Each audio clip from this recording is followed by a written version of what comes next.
decorations for the holidays. We're using socks, rice, and ribbons and pom-poms and buttons.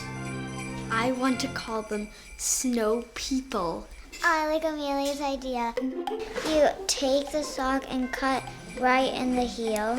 You'll tie up one end. You're gonna have to flip it inside out. And then fill it with rice.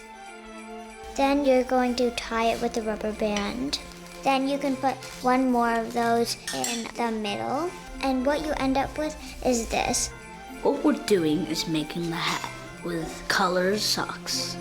Next we are adding decorations. Buttons on the eyes, scarf for the neck. Maxwell is coloring the toothpick orange so that it will kind of look like a carrot. The little dot, it looks like charcoal.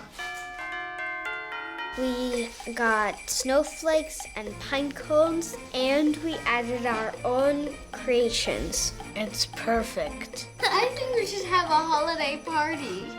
Hot chocolate!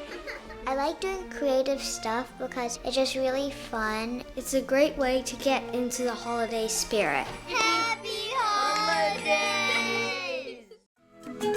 You can also watch full episodes and play Pinkalicious and Peterific games anytime on the PBS Kids video and games apps.